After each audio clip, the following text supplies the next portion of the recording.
What's up? Give me a second here. I went live too fast on YouTube. Waiting for Instagram and TikTok. Okay.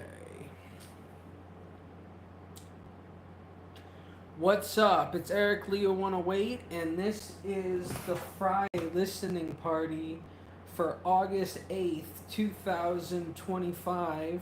It is currently 12:05 p.m. I never looked over the script for the Friday listening party, and I just realized it 15 minutes before I went live, and then I didn't worry about it because today we're listening to Farming Humans. My book. I moved them all. My book, Farming Humans. We're going to listen to the audiobook. I'll tell you what I did today, and then we'll go into a listening party for the audiobook. You can find the audiobook for Farming Humans at farminghumans.com. You can find all the links there.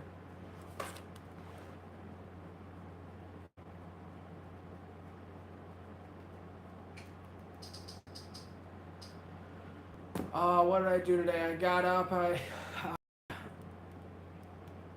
uploaded Herb. Last night I uploaded a bunch of tracks. I'm fully uploaded until the end of November with the exception of one track, which I still have to get a beat made and have Keanu produce. But all that stuff is done. I'm uploaded until November with the exception of one track. And if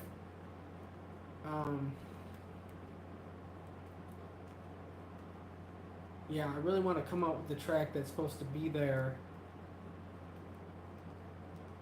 Otherwise, I'll release my book, The Independent Artist Blueprint.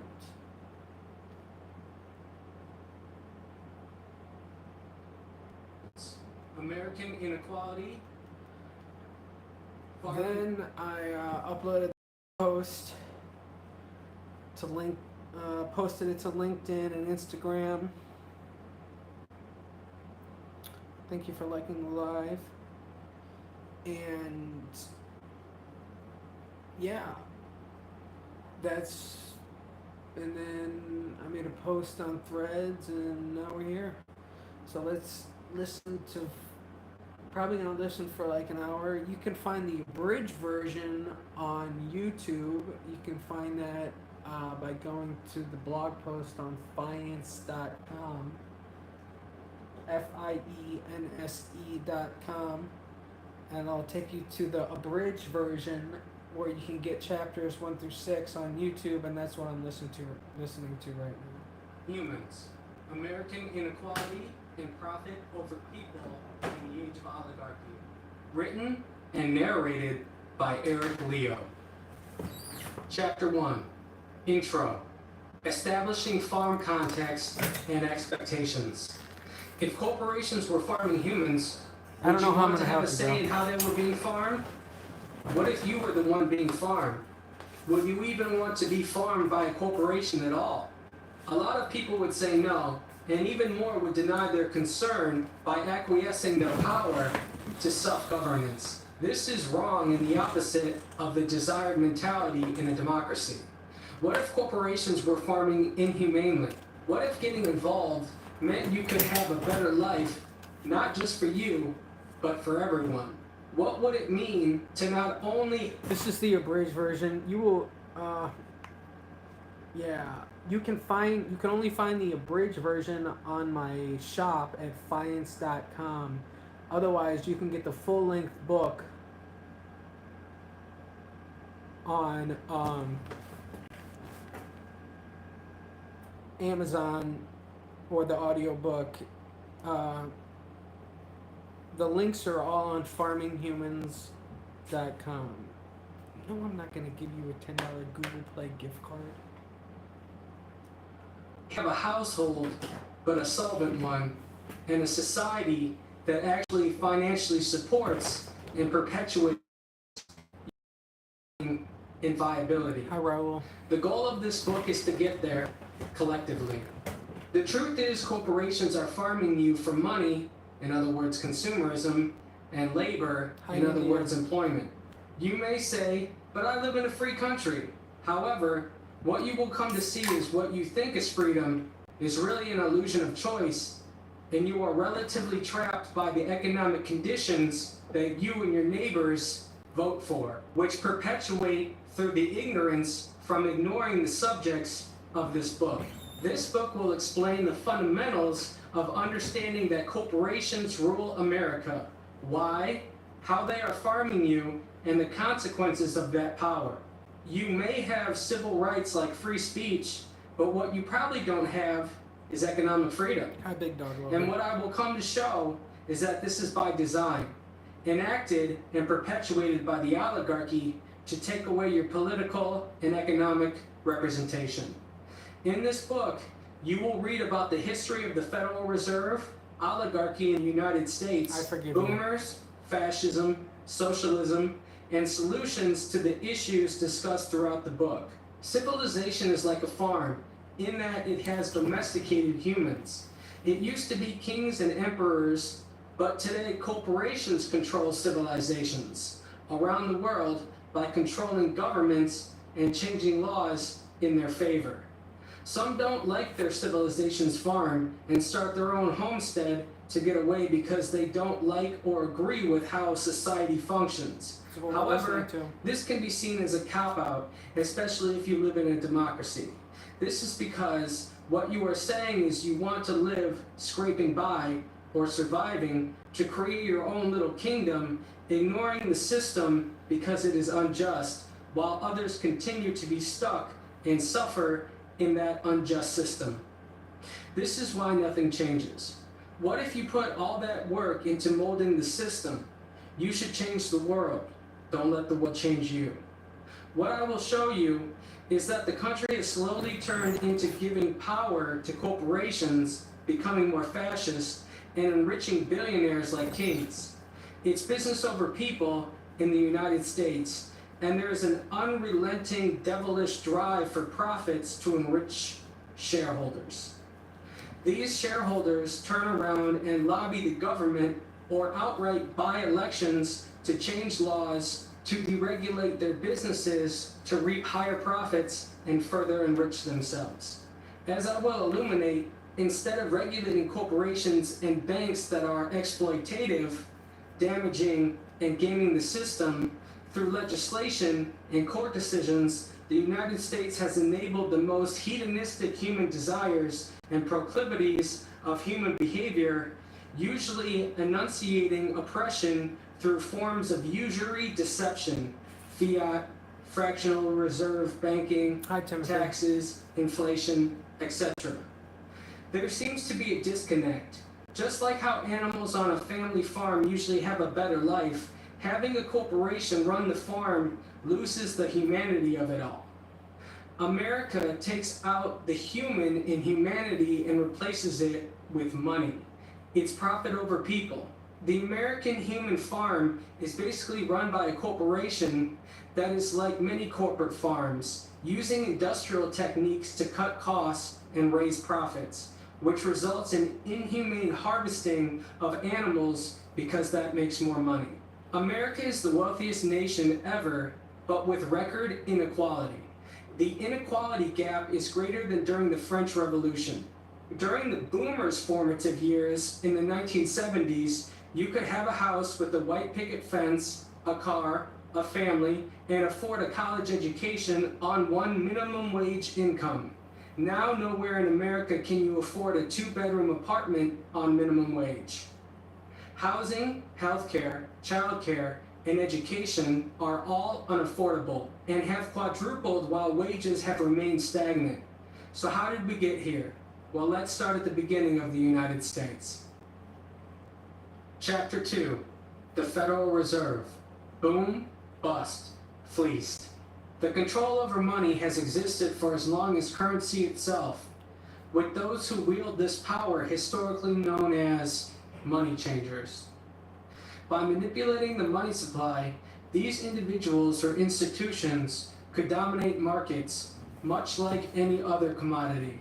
A bank, for instance, could control the flow of money, restrict its availability, and thereby decrease its perceived value, enabling those in charge to amass considerable wealth through basic principles of supply and demand. This practice dates back to ancient times and is even referenced in religious texts. In the New Testament, one of the few instances where Jesus is described as becoming openly angry occurs when he turns over the tables of the money changers in the temple. The reason for this outrage was their exploitation of worshipers. At the time, the temple tax had to be paid with a specific currency, the Tyrrhenian half shekel, which the money changers controlled, forcing pilgrims to exchange their money at unfavorable rates.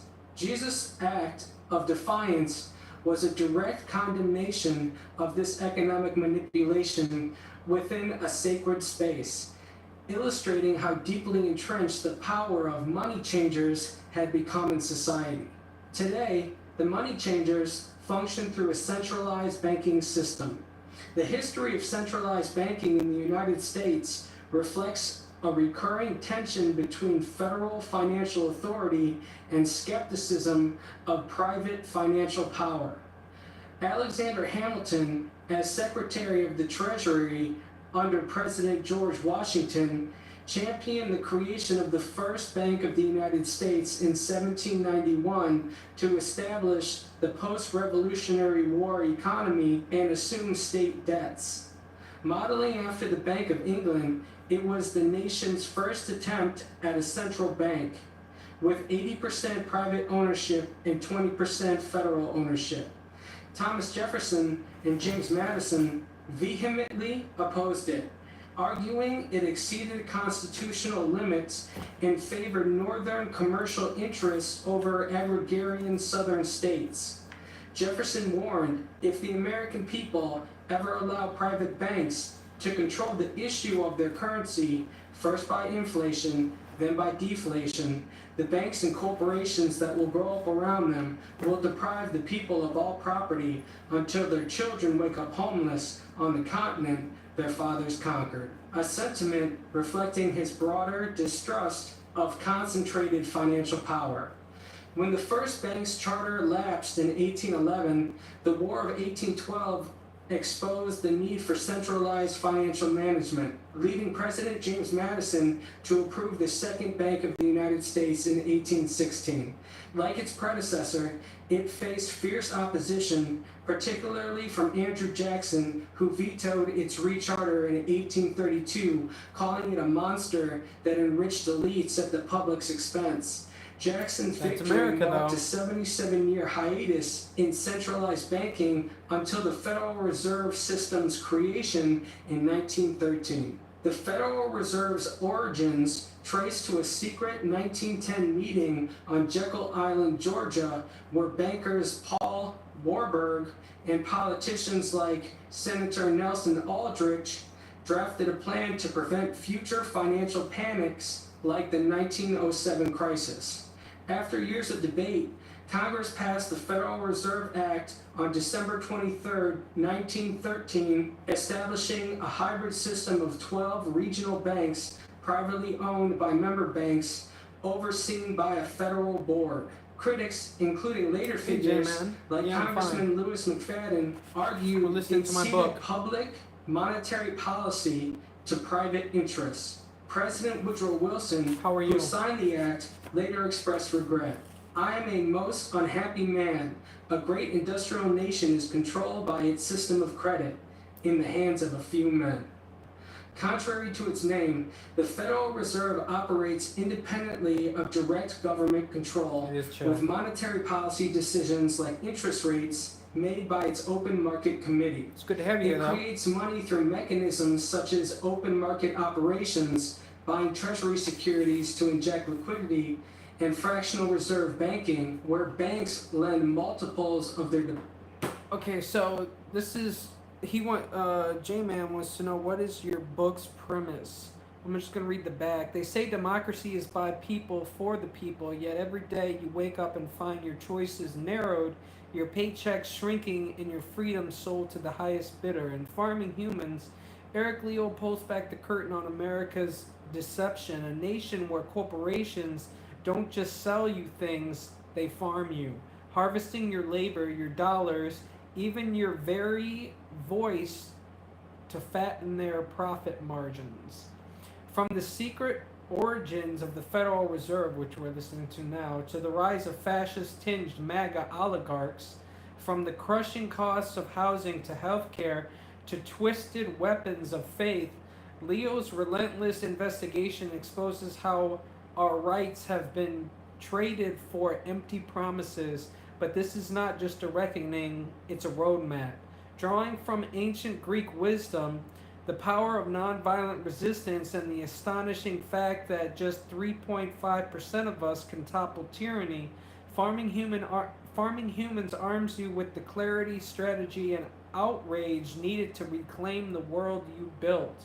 Whether you march in the streets or cast your ballot at the polls, this book will challenge everything you thought you knew about freedom and power in the United States and show you the exact steps to break the chains. Read it, share it, and join the revolution at Fience.com, Fiense.com. The future of democracy in America depends on it. We're listening to Chapter 1. This is the abridged version. You can find it on Fience.com, but you can find the you can get the deluxe bundle or find the links to it on Amazon or the audiobook or Apple Books at farminghumans.com.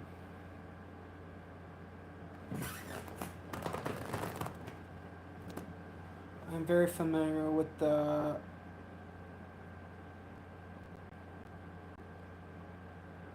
Luciferianism that is being implemented to the very concise social economic control.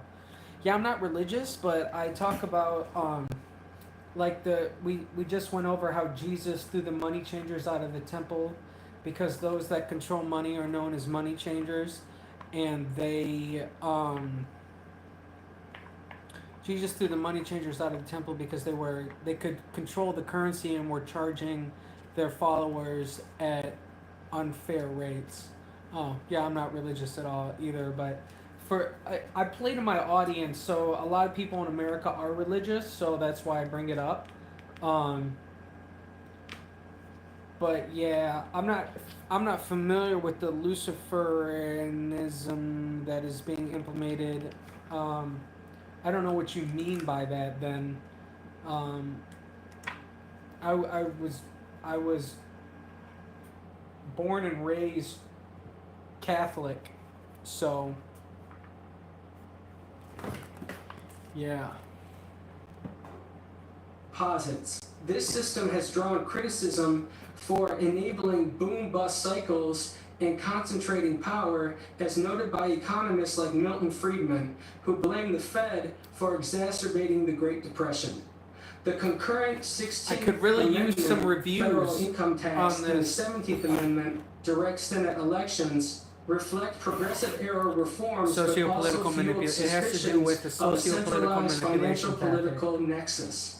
While the Fed's structure... Yeah, I'm sure it does. I could really use reviews on this. I could really use you to buy it too, but yeah, I could really use reviews. Please leave me a 5-star review. I would really appreciate it. You would like this book, and please share it. Please share it, J-Man. Yeah.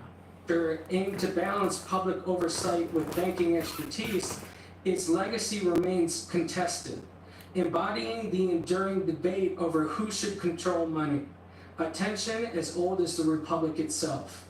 The Federal Reserve does not physically print money in the way most people imagine. That responsibility falls to the Bureau of Engraving and Printing. Instead, the Fed creates money through monetary policy, primarily by purchasing U.S. Treasury bonds and other securities thereby injecting liquidity into the banking system. When the government needs funds, it issues treasury bonds, which the Fed can buy with newly created electronic reserves. This process effectively allows the government to borrow money on which it pays interest, ultimately borne by the taxpayer. This system was institutionalized in 1913 with the Federal Reserve Act, coinciding with the ratification of the 16th Amendment, which authorized a permanent federal income tax. Critics argue that these two developments entrenched a cycle of government debt and taxation, shifting financial power towards banking elites. Before the Fed's creation, the U.S. operated under the gold standard. If you warn people of what they do by putting you know the facts about ingredients that are horrible for you, but you still partake, then they are justified by capitalizing through malicious intentions. It's kind of my it's kind of my thought when dealing with them. You should listen to my music. Where dollars were redeemable for a fixed amount of gold, a system that theoretically restrained unchecked money creation. Until 1933, Americans could exchange paper currency for gold at institutions like the U.S. Treasury or Federal Reserve banks. Today, money is largely debt-based. Under fractional reserve banking, commercial banks create new money. If you present what you're giving someone and they still choose to partake, then I don't know what perspective you're looking from. I don't know if you're looking from the perspective of the power or if you're looking from the perspective of me educating people on them. Or is this your Luciferian thing?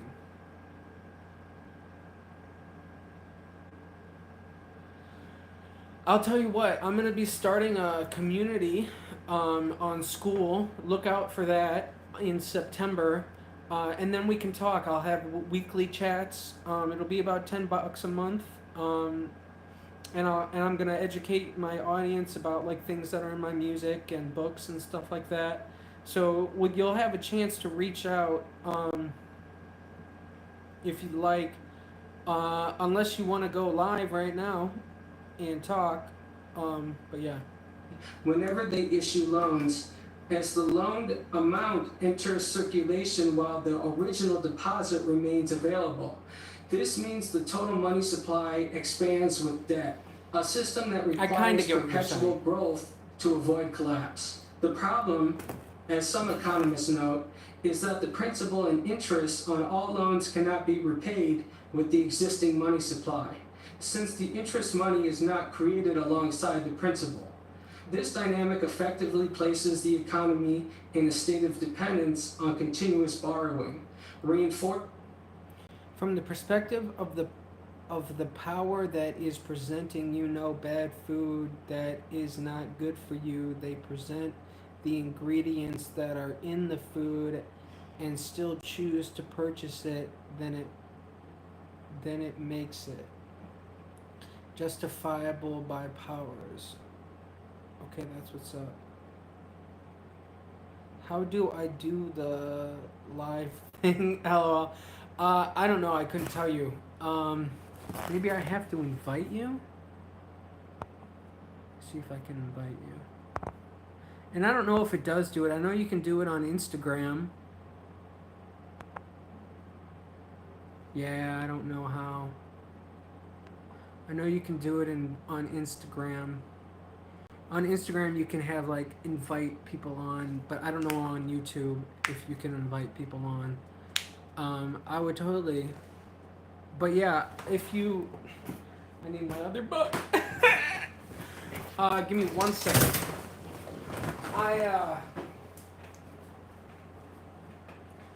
Farming Humans is the direct application of the American economy, but I talk about in Can and Will Do, I talk about how the can and will of dieting, because I relate. This is my book about my philosophy on possibility, determination, and success. It's a personal philosophy, and it's based on like philosophers and stuff like that. And I relate it to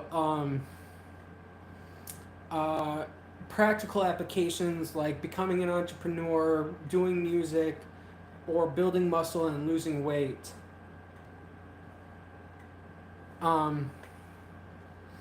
So yeah, in this I talk about how the canon will do of dieting is figuring out the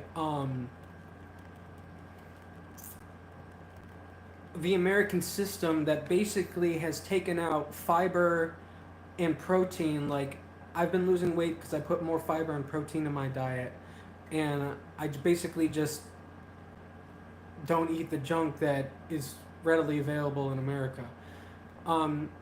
Figuring out that is the canon will do of dieting, and I don't think it's Luciferian, if you will. I don't think these people have malicious intent. Like, I don't think the food companies have malicious intent. I think what they're doing is trying to make money, because what is happening is, if you take out fiber and protein, the food is more palatable. What they call hyper palatable, and it tastes better. It tastes a lot better. They have like what they call the bliss point, where you put sugar in something that's not sweet to make it more addictive, because sugar is addictive, and that gets you to buy more food. So it's really the unrelenting drive towards profit that is making the food system bad. So I don't think they have a nefarious, like, it's people, it's the invisible hand, it's Adam Smith, like, and this is why we regulate capitalism. People think regulating capitalism is socialism. No, they capitalism needs to be regulated unless it creates a pure monopoly. Like, that's the goal of capitalism, is to create a monopoly, is make more money. And how do you do that in the food industry? You make it more palatable. You get people to eat more. It makes it more attractive, yeah. So that's this book, Canon Will Do. You can find all these books. This is my first book, 108, The Story of Discovering Earth's Consciousness, which will tell you my personal story about how there's a voice inside my head that claims to be Gaia, and how that could be the planet Earth. And then this is my personal philosophy. I wrote this one in 2025. This is the 5-year anniversary edition, but the original was written in 2020. But yeah, I'm trying to help society, but nobody's buying it. I need marketing dollars to reach my audience, and I live on disability, and I don't have access to capital or money. I can't get it, and working for it takes so slow, or there's really no opportunity for what I want to do around here.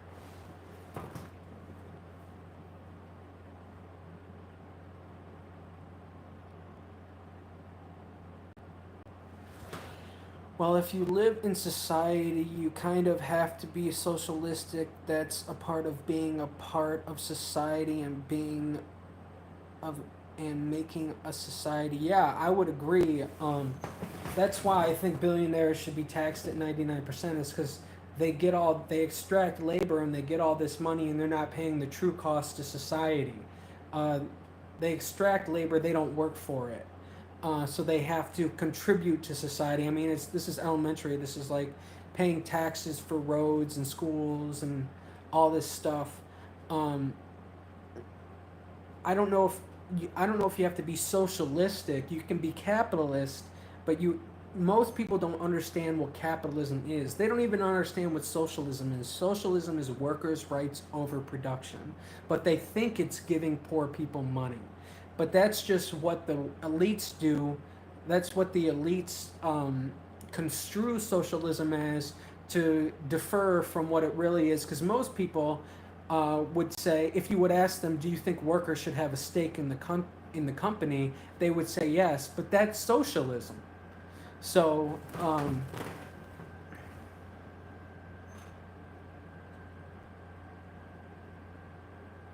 yeah, J-Man, please, I don't know how to get a hold of you. Email me. We'll connect, man. Like, you need to hit me. I'm guessing you said you wanted to say you need to hit me up. I would hit you up. I don't know how to reach out. Uh, you can email me at ericleo108@gmail.com. I'll get your email. I check it all the time. So, or you can join my school community coming in September. And this is why I want this, is to reach out and so we can build a community and help each other, fix society or understand the cosmos,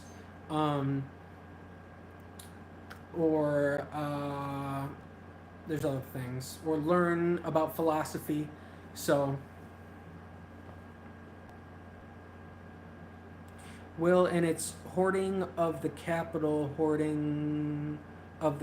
doesn't allow it to be put into the society. Yeah, basically. Then you have a situation with me, someone like me who works really hard, and I don't know what you mean by same with communism. There's no opportunity for me. I've been waiting. So like, I basically I live on disability and I need to find. I need income, so I need to find a job, but there's no opportunity where I live. So I'm trying to move where there's more opportunity, but I've been on a waiting list for like 2 to 3 years. Recently reapplied and nothing. And I got into graduate school for sociology, but I can't afford it, and I'm still waiting to move to the area. Because, yeah. Yeah, I can't see your phone number. I don't know if it blocked it or whatever, but anyways, we'll get back to this. Thanks for reaching out. Enforcing what critics describe as a form of financial bondage.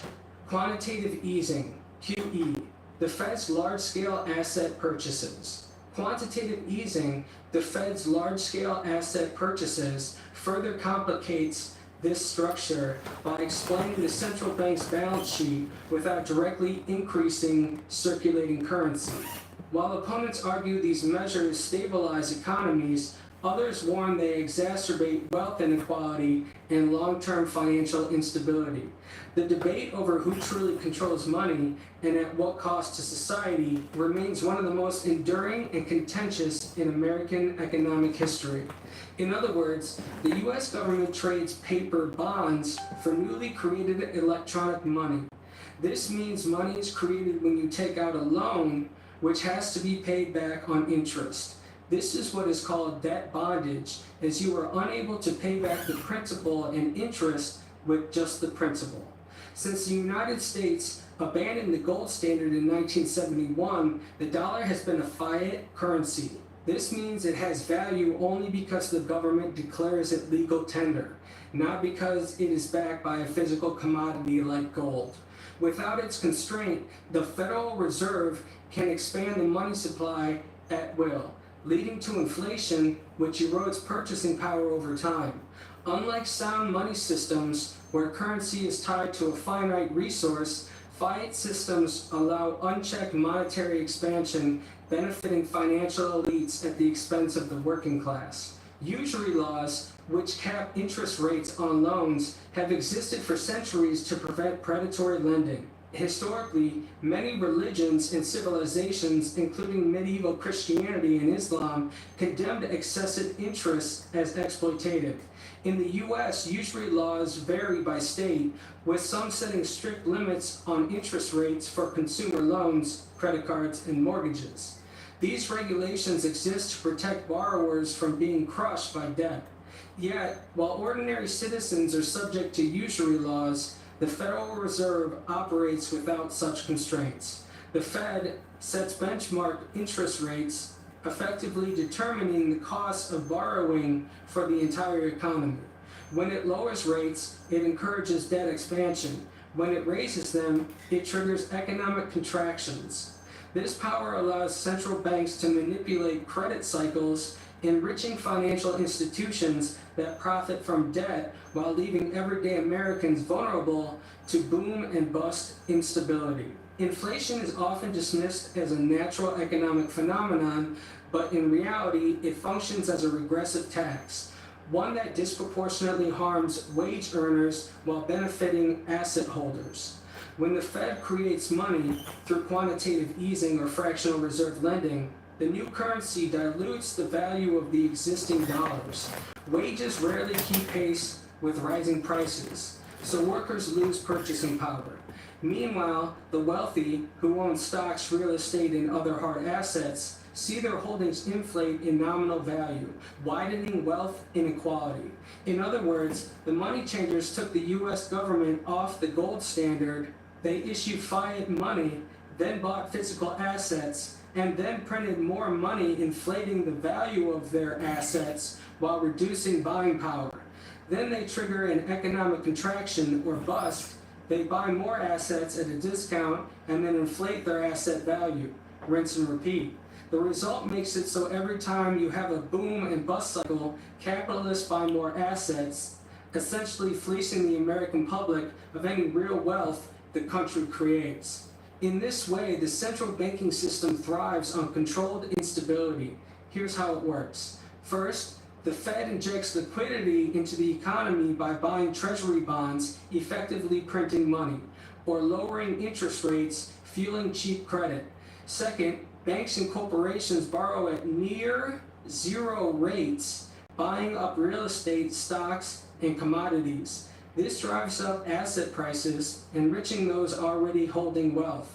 Third, eventually, the artificial boom collapses, as in 2008 or 2020, leading to recession. Asset prices crash, but those with the cash reserves, banks, hedge funds, private equity, swoop in to buy depressed assets at fire sale prices. Fourth, repeat the cycle. The Fed then rescues the economy with money printing, restarting the inflation process. Each time, the rich grow richer while the workers see their wages stagnate and savings eroded. This system ensures that real wealth, land, resources, productive enterprise, is gradually consolidated into fewer hands while the average American is left with depreciating dollars and mounting debt. Just so you know how far this usury deception goes, it's important to understand fractional reserve lending. Fractional reserve banking allows commercial banks to lend out far more money than they actually hold in deposits, effectively creating new money through loans. When a bank issues a $100,000 mortgage while only keeping a fraction, in other words 10%, in reserve, it expands the money supply without producing real economic value. The artificial credit creation fuels inflation, as more dollars chase the same amount of goods and services, driving prices higher over time. Since the Federal Reserve sets reserve requirements and interest rates, it controls this process, enabling banks to profit from debt while society bears the cost of devalued currency. Quantitative easing occurs when the Federal Reserve buys government bonds or other assets, injecting newly created electronic money into the financial system. Unlike traditional lending, quantitative easing bypasses banks entirely, directly increasing the monetary base. The flood of liquidity props up asset prices, stocks, real estate, but does little for Main Street, as wages lag behind rising costs. The Fed justifies quantitative easing as economic stimulus, but in reality, it distorts the markets, artificially inflating wealth for those who own assets while eroding purchasing power for wage earners. Each round of quantitative easing and loose lending sets up the next crisis. Cheap money fuels speculative bubbles, .com, housing, stocks, which eventually burst when debt becomes unsustainable. The Fed then rescues the economy with even more money printing, bailing out financial elites while ordinary Americans suffer job losses and inflation. This cycle ensures that the wealthy steadily concentrate at the top, as those closest to the money supply buy up assets on the cheap during downturns. The result? A rigged system where the working class pays for the boom, the bust, and the inevitable next round of monetary expansion. Since 1913, when the Federal Reserve was established, the dollar has lost over 96% of its purchasing power. Before the Fed, the U.S. adhered inconsistently to the gold standard, which restrained reckless money printing. But once the dollar was fully untethered from gold in 1971, inflation became a permanent feature of the U.S. economy and the boom-bust capitalist wealth accumulation cycle with it. The shift from gold-backed money to fiat currency was not an accident. It was a deliberate move to centralize financial power. Inflation, disguised as economic growth, is really a stealth tax on labor, while those closest to the money creation, banks, Wall Street, and government contractors, reap the rewards. Until monetary policy is reformed, whether by returning to a commodity standard, abolishing fractional reserve banking, or imposing strict usury limits on central banks, the cycle of boom, bust, and wealth extraction will continue. The question remains, who should control money? The people or an unelected banking elite? History shows that when money is centralized, freedom and prosperity are eroded. The solution lies in reclaiming sound money and breaking the Fed's monopoly over the lifeblood of the economy. Chapter 3. Republican oligarchs, healthcare, and small business. Booms and busts are just the main mechanism by which the money changers maintain and grow their wealth and control. Wealthy capitalists can also game the system and create an unfair advantage. Wealth is the best predictor of success over education and occupation. In this chapter, you will learn about Republicans and economic recession, why the oligarchy is Republican, how MAGA is fascist and Republicans are Nazis, the deathly consequences of inequality, how and why capitalists perpetuate inequality, and how it relates to healthcare, small business, and Luigi Mangiani and the public's attitude. The historical pattern of economic performance under Republican and Democratic presidents reveals a striking trend. Republican administrations consistently lead to recessions and financial instability, while Democratic presidencies foster growth and recovery. This isn't mere coincidence, but the result of fundamentally different policy approaches. Republican strategies like massive tax cuts for the wealthy, financial deregulation, and disruptive trade wars create ideal conditions for economic downturns.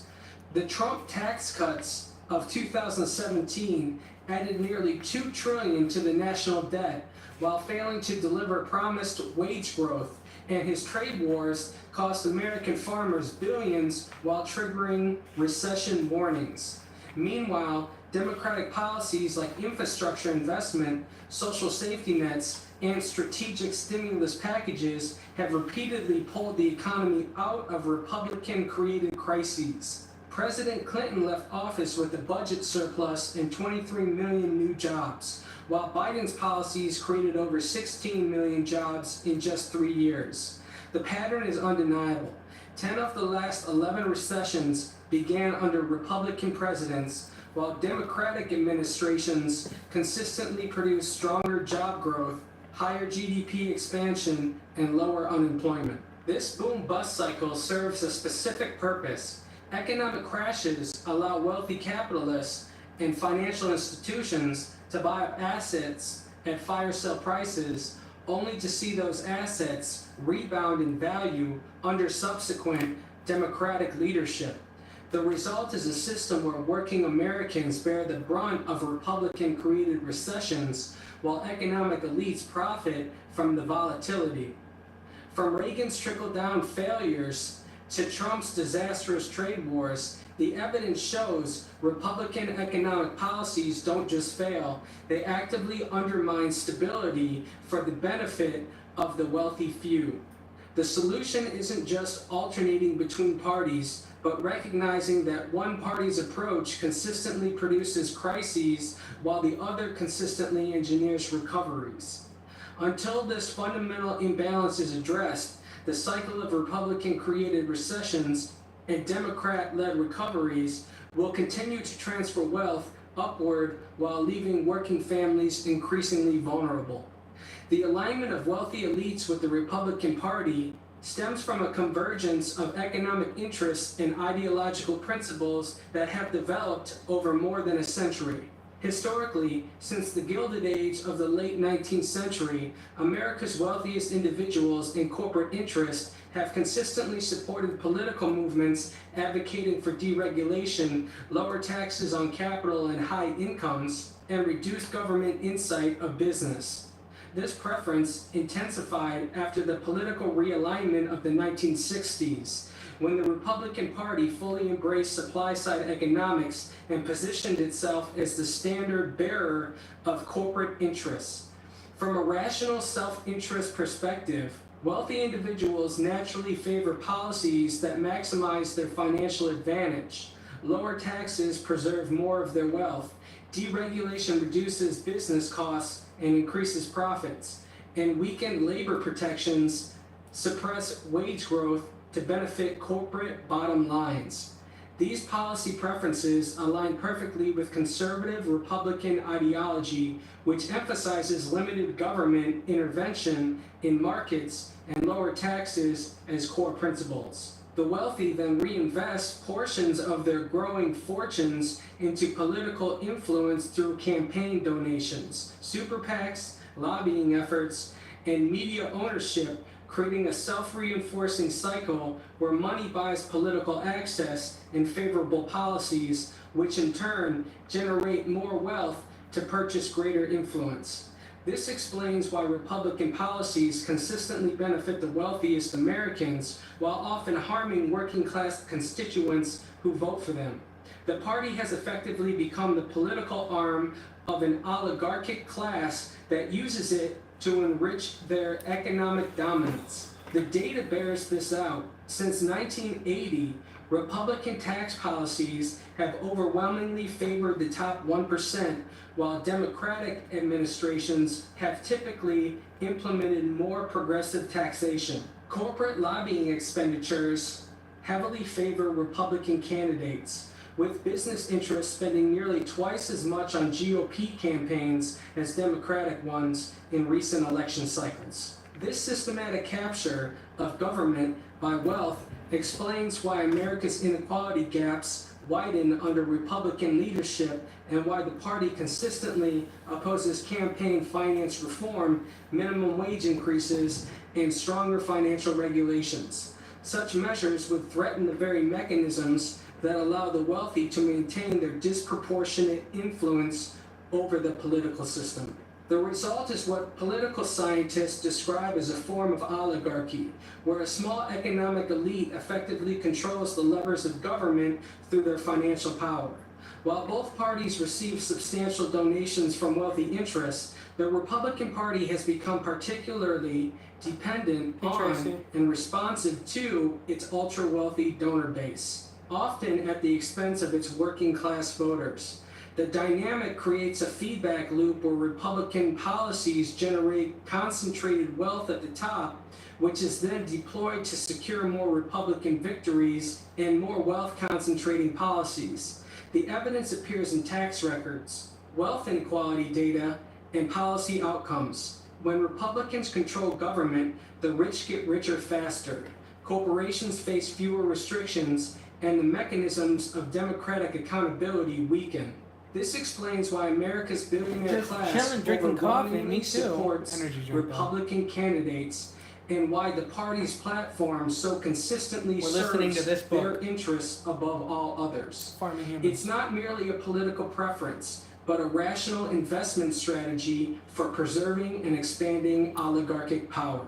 Fascism emerged in the early 20th century as a far-right movement characterized by ultranationalism, authoritarianism, suppression of dissent, and the merging of corporate and state power. Historically, fascist regimes like Mussolini's Italy and Hitler's Germany, arose from conservative reactions against socialism, liberalism, and democracy, presenting themselves as defenders of traditional values while systematically dismantling democratic institutions. These movements shared core ideological tenets with modern far-right groups. The myth of national decline requiring radical revival, scapegoating of minorities and political opponents, contempt for pluralism, and the glorification of strongman leadership. The MAGA movement embodies these same far-right characteristics through its devotion to Donald Trump as a singular leader figure, its America First nationalist rhetoric mirroring 1930s isolationism, its attacks on the free press as enemies of the people, language directly echoing authoritarian regimes, and its efforts to overturn democratic elections, just as fascist movements historically sought to destroy electoral systems that constrained their power. The ideological parallels between MAGA Republicans and historical fascism extend beyond superficial similarities to foundational principles. Like the Nazis who weaponized nostalgia for a mythic past, make Germany great again, MAGA promotes an imagined golden age of American history that requires purging of un-American elements. Republican policies increasingly mirror fascist tactics, banning books and controlling school curricula like Nazi book burning, demonizing LGBTQ+ people and racial minorities as threats to social order reminiscent of Nazi attacks on degenerates, and mobilizing violent paramilitary groups like Proud Boys mirroring brown shirts. Key figures like Steve Bannon openly admire fascist thinkers, while Elon Musk and his recent behavior, from amplifying white nationalist rhetoric to joking about Hitler on social media platforms, to doing the Nazi salute, demonstrates how contemporary far-right figures test boundaries of acceptable discourse before revealing reactionary core beliefs, a pattern scholars call stochastic terrorism. When Republican lawmakers refuse to condemn these actions or even emulate them, they validate the comparison to historical fascism. The Nazi label accurately applies to today's Republican Party, not because every conservative is a genocidal extremist, although they are taking away health care from trans people, effectively creating a genocide, but because the movement has embraced the same ideological framework that made fascism dangerous. The belief that some citizens are real Americans while others are internal enemies. That democratic norms should yield to the leader's will, that violence is legitimate against political opponents, and that truth itself should be subordinated to power. From Trump's very fine people on both sides' defense of white supremacists to Republican states banning accurate history education about racism, the party exhibits the hallmarks of fascist movements in their early stages. The alarming frequency with which Republican figures flirt with Nazi imagery and rhetoric, whether Musk's Hitler jokes, Bannon's revolutionary posturing, or Marjorie Taylor Greene's comparisons of vaccine policies to the Holocaust, suggest either deliberate strategy or ideological affinity, both of which confirm the fascist characterization. Thank you for sharing me. As with historical fascism, the modern far right disguises its authoritarian aims in populist packaging, but the underlying contempt for democracy, diversity, and human equality remains the defining feature of both MAGA and its Nazi predecessors. The United States exhibits clear characteristics of a plutocracy, with Princeton University's studies demonstrating that policy outcomes overwhelmingly favor economic elites and organized business interests over the average citizen, effectively making the country function as an oligarchy. Sociologists have begun applying the term techno-feudalism to describe America's modern economic structure, where a small capitalist class controls both wealth and digital infrastructure, while the majority face diminishing economic mobility and increasing dependence on platform-based labor. This inequality has reached historic proportions. America's wealth gap now exceeds that of pre-revolutionary France, with the top 1% controlling more wealth than the entire middle class combined. The tax code serves as a primary driver for this disparity, systematically favoring capital over labor through lower rates on investment income, loopholes for inherited wealth, and repeated regressive tax cuts like those under Bush and Trump that delivered trillions in benefits to corporations and the wealthy. The consequences of inequality extend far beyond abstract economic statistics. They have deadly real-world effects. When wealth and power concentrate in the hands of a few, ordinary people suffer tangible harm. Many struggle to afford basic necessities like food, housing, and healthcare, while others are priced out of education or forced to delay starting families due to financial instability. At the same time, billionaires amass even greater fortunes, widening the chasm between the rich and the working class. The concept of the working poor exemplifies this crisis. Millions of Americans labor full-time, yet still can't earn a living wage, trapped in a system where productivity has surged while pay has stagnated for decades. While the cost of essentials such as housing, healthcare, childcare, and education have skyrocketed, leaving families increasingly burdened. The United States functions as a plutocratic oligarchy, where economic and political power is wielded by the wealthy elite, largely insulated from the struggles of everyday citizens. Nowhere is this disconnect more evident than in healthcare. Unlike other developed nations, the U.S. relies on a privatized system dominated by corporate interests, making it the most expensive in the world while delivering middling outcomes. Pharmaceutical and insurance lobbies exert outsized influence, prioritizing profits over public health. The human cost is staggering. Thousands die each year due to denied coverage claims or lack of access to medical care. These are not mere policy failures. They are direct consequences of systematic inequality. At its core, this system seeks to strip away economic and political representation from the majority, consolidating power within an oligarchy that governs for its own benefit. The result is a society where inequality doesn't just diminish quality of life, it kills. With climate change, the stakes could not be higher. Without meaningful reform, the deadly toll of inequality will only continue to rise. Healthcare in the United States operates as a mechanism of economic control, reinforcing dependency and restricting individual autonomy. Unlike nations with universal health care, where medical access is a public right, Americans' privatized system ties survival to employment, ensuring that citizens remain bound to corporate structures.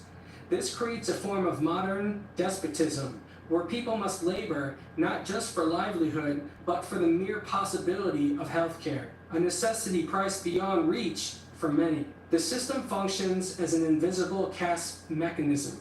The poor ration care or go untreated, the middle class drown in medical debt, and only the wealthy experience consistent access. By design, this forces individuals into perpetual economic servitude, as losing a job can mean losing life-saving coverage, a risk few can afford. Corporate dominance shapes industries by prioritizing profit maximization, cutting labor and material costs while raising prices. Nowhere is it more evident than in healthcare, where privatization allows corporations to treat medical care as a revenue stream rather than a public good. By maintaining a for-profit system, pharmaceutical companies, insurers, and hospital chains wield disproportionate influence over legislation and pricing, enabling practices like price gouging on essential medications. The result is a system where life-saving treatments remain unaffordable for millions, effectively holding patients hostage to corporate profit motives. The consequences are measurable. The U.S. spends more on healthcare per capita than any other developed nation, yet it ranks far below its peers in outcomes like life expectancy and preventable deaths. Unlike most Western countries, where universal healthcare is the norm, America's system is uniquely privatized, a distinction that benefits corporate lobbies. The pharmaceutical and insurance industries consistently rank among the top spenders in congressional lobbying, ensuring policies favor their financial interests over public health. This reflects a broader oligarchic principle. In America, capital takes precedent over human welfare. When patients ration insulin or forego treatment due to costs, the system functions as intended, prioritizing shareholders' returns over survival. Friday afternoon for It's sure. money over people. The question is not hypothetical. Thousands die annually from the lack of access to care, making the answer tragically clear. Under corporate rule, those who cannot pay are allowed to perish. Healthcare is just one tool of social control. Other economic conditions similarly constrain freedom. Student debt, for instance, chains young adults to decades of repayment, discouraging career shifts or entrepreneurial risks that might threaten financial stability.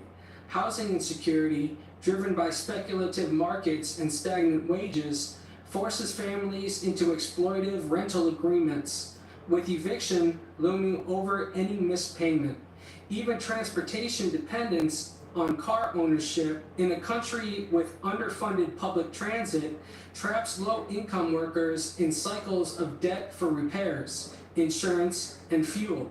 Each of these systems funnels wealth upward while narrowing life choices for the majority. The military-industrial complex exemplifies how corporate interests dictate national policy. War, as a profitable enterprise, sustains an expansive defense sector that operates contrary to the Founding Fathers' vision of avoiding permanent standing armies. Today, the U.S. maintains an imperial network of over 800 foreign bases, spends more on defense than the next 10 nations combined, and allocates roughly half of all discretionary federal funding to the military. This system thrives because defense contractors, Lockheed Martin, Raytheon, Boeing, and others, lobby aggressively for lucrative contracts, ensuring continued demand for their products. The Iraq War, heavily influenced by corporate and ideological interests under the Bush administration, demonstrated how military intervention serves as both geopolitical strategy and profit engine. America's budget reflects its priorities. While Republicans routinely claim insufficient funds for education, healthcare, or housing, they consistently approve massive military expenditures. President Dwight D. Eisenhower, a Republican and former general, famously warned of the dangers posed by an unchecked military-industrial complex. His prescient concerns have only grown more relevant as defense budgets balloon while domestic needs go unmet. Journalist Dan Rather once noted, "Imagine what could have been achieved if the trillions spent on wars like Iraq had instead funded tuition-free college, universal health care, or affordable housing." I'm actually pretty awake. The choice is not a matter of fiscal capacity, but political will. And too often, corporate interests prevail over public good. The plutocratic oligarchy maintains this control not only through policy, but also by shaping public perception. Corporate media, acting as its mouthpiece, frames healthcare as a personal responsibility rather than a collective right, stigmatizing universal systems as impractical or even dangerous.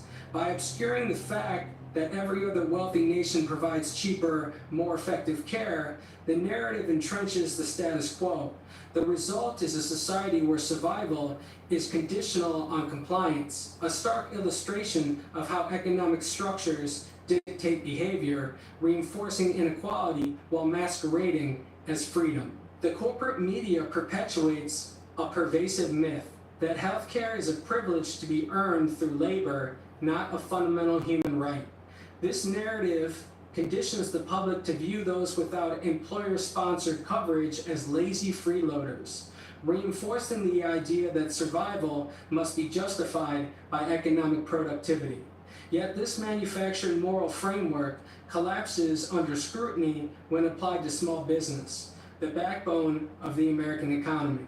Contrary to popular belief, small businesses employ the majority of the U.S. workforce, 53% of private sector workers compared to just 38% employed by large corporations. Over 99% of American businesses are small enterprises, and nearly 95% have fewer than 10 employees. These operations, celebrated as engines of innovation and community prosperity, are systematically disadvantaged by a healthcare model designed for corporate giants. Small businesses lack the bargaining power to secure affordable group insurance rates, leaving many employees to negotiate the exorbitant individual market alone. The result is a cruel paradox. The very workers fueling America's economic vitality are often one medical emergency away from financial ruin, while the wealthy and those entrenched in corporate structures enjoy consistent access to care, insulating them from the instability faced by small business employees and entrepreneurs. This disparity exposes healthcare not as a meritocratic reward, but as a tool of class stratification, one that privileges concentrated capital over individual need. The system's hypocrisy is laid bare when the same rhetoric vilifying the unemployed for mooching ignores how structurally impossible affordable healthcare becomes for the majority of workers outside corporate oligarchy. The dysfunction runs deeper still. Massive employers like Walmart, the nation's largest private employer, systematically underpay workers while structuring benefits to shift healthcare costs onto taxpayers through Medicaid. This corporate welfare amounts to a public subsidy for profitable companies, with ordinary citizens footing the bill for billion-dollar enterprises making record profits. The hypocrisy becomes even more glaring when examining corporate accounting, where healthcare appears to be a major expense line item, proving these same companies that lobby against universal healthcare privately acknowledge its unsustainable costs. Rather than a free market ideal, America's healthcare system has become a rigged scheme where workers and small businesses bear the risk while corporate giants exploit public systems and reap the rewards. The United States maintains the world's most expensive healthcare system precisely because it prioritizes profit over efficiency and patient outcomes. 3 structural flaws drive this crisis: perverse financial incentives that reward procedures over prevention, unchecked price gouging by pharmaceutical and medical corporations, and the fundamental market failure of treating healthcare as a commodity rather than a public good. Unlike other developed nations that negotiate fair prices based on actual costs, America's profit-driven system exploits inelastic demand, knowing people will pay any price when faced with mortal necessity. This economic reality proves healthcare cannot function as a normal market good. It must be recognized as a fundamental human right.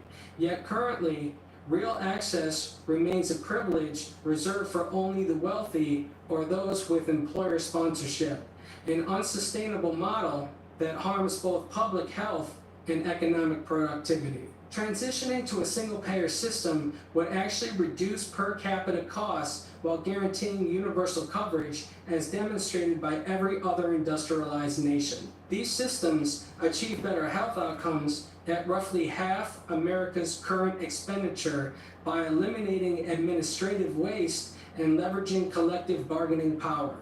The primary obstacle isn't feasibility, but political ideology. Specifically, Republican opposition that has blocked Medicare expansion, sabotaged the Affordable Care Act, and rejected cost control measures like drug price negotiations. This obstruction mirrors their pattern of triggering economic recessions through austerity politics and tax cuts for the wealthy. The consequences are measurable. American workers lose $260 billion annually in productivity due to preventable health conditions, while Japan's culturally accepted workplace naps seen as performance enhancing, highlight how healthcare policy shapes economic behavior. America's brutal individualism violates basic physiology, denying rest, preventative care, and medical security while paradoxically weakening the workforce.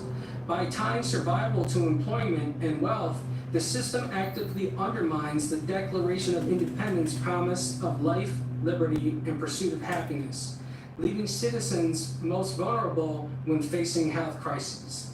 America's healthcare crisis stems from a fundamental conflict of interest. The very corporations that profit from the system are allowed to shape its laws through lobbying. This would be as absurd as allowing private firefighting companies to lobby against public fire departments. Yet this is precisely what occurs in healthcare, where insurers, pharmaceutical firms, and hospital chains spend billions to block reforms that would threaten their profits. What should be a public good, funded and regulated in the interest of all citizens, has instead become a profit-driven industry that writes its own rules. The solution is straightforward yet politically challenging. Ban corporate lobbying in healthcare policy altogether. After Congress passes healthcare legislation, a mandatory cooling off period should prevent industry lobbyists from influencing amendments or implementation.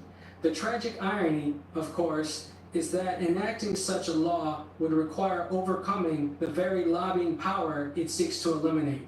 A self-perpetuating cycle where corporate interests maintain their grip on policymakers while public awareness remains dangerously low. The systematic corruption explains why America, alone among wealthy nations, treats healthcare as a commodity rather than a right, sacrificing public health for private corporate capitalist gain. Adam Smith's concept of the invisible hand suggested that individuals pursuing self-interest in free markets inadvertently benefit society through efficient resource allocation, as if guided by an unseen force. While this theory assumed perfect competition, rational actors, and equal access to information, America's current economic model bears little resemblance to Smith's vision. Today's system, dominated by corporate monopolies, regulatory capture, and wealth inequality, functions as a rigged marketplace where the invisible hand is paralyzed by lobbying power and artificial scarcity.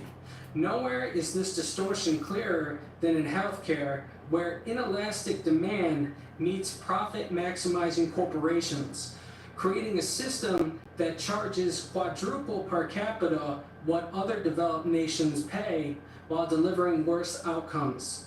Smith himself warned against the concentration of capital and the corrupting influence of merchants on policy, precisely the forces that now prevent America from achieving the efficient markets he theorized.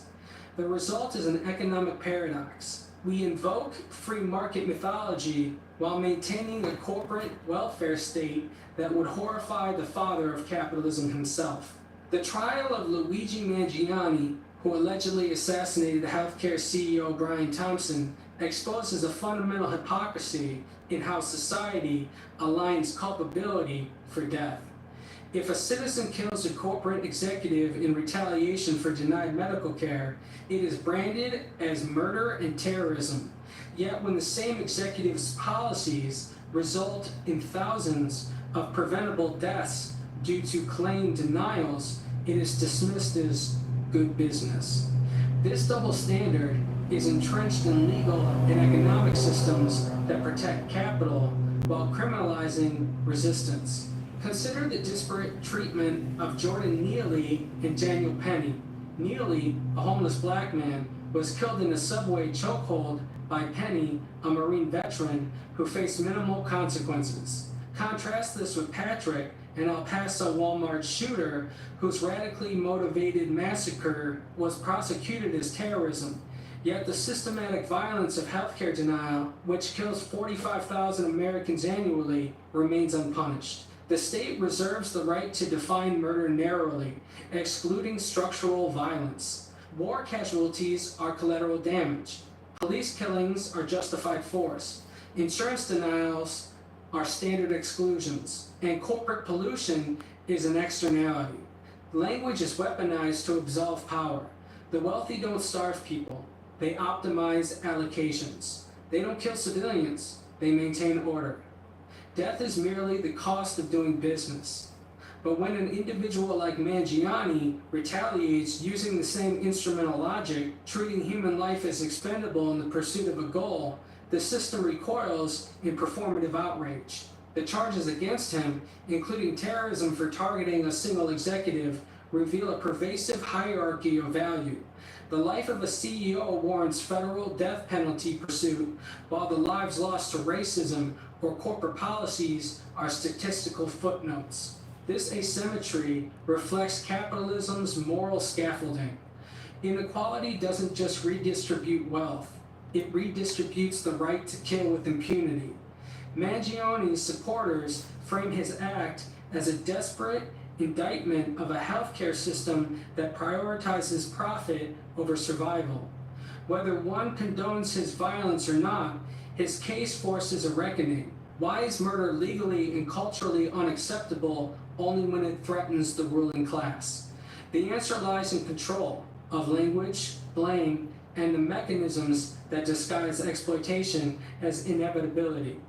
Until systemic violence is held at the same standard as individual violence, there will continue to be an apathetic and disconcerted public towards supposedly important rich people. The evidence is undeniable. America's economic and political systems are not broken. They are functioning exactly as designed, serving the interests of a wealthy oligarchy at the expense of the majority. From Republican-engineered recessions that enrich capital while devastating workers, to the fascist undertones of MAGA's authoritarian nationalism, to the lethal consequences of a profit-driven healthcare system, the mechanisms of control are both deliberate and systemic. The case of Luigi Mangiani lays bare the hypocrisy of a legal system that prosecutes individual acts of desperation while excusing the structural violence of corporate greed, where denying health care to thousands is business as usual, but retaliating against its architects is terrorism. This is not merely an economic crisis, but a moral one. The same forces that funnel wealth upward, deregulation, tax cuts for the rich, corporate lobbying, and dismantling of public goods, also erode democracy itself, replacing it with a de facto plutocracy. The result is a society where survival is commodified, dissent is criminalized, and inequality is weaponized. Yet history shows that such systems are not immutable. The New Deal, the Civil Rights Movement, and the victories of labor organizing prove that collective action can dismantle entrenched power, but only when the public recognizes the true nature of the oppression.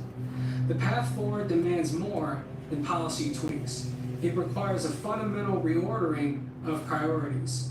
Universal health care, progressive taxation, campaign finance reform, and labor empowerment are not radical ideas. They are the baseline for a functioning democracy. The alternative is the continued descent into oligarchy, where life expectancy falls, despair rises, and the ruling class tightens its grip. The choice is stark. Either we confront the machinery of inequality head-on, or we resign ourselves to its grinding violence. The stakes are not just economic, but existential. Because in a system that treats death as a cost of doing business, the ultimate cost is our humanity itself. Chapter 4. Okay, that's it. I got stuff to do today. That was the unabridged version of Farming Humans. You can find it on YouTube or by going to finance.com and going to the blog post for Farming Humans, or you can find it by going to farminghumans.com. I really need reviews. I really need you to purchase the book. Yeah, if you like it, please help me out. TikTok kicked me off for not moving. I tried to do the puzzle piece and slide it, but it errored out. and then Instagram kicked me off as well. So this is it. I hope you enjoyed it. Thank you for being here. Thank you for being a part of my family. You're awesome. I love you very much. And until next time, you take care, all right? Bye.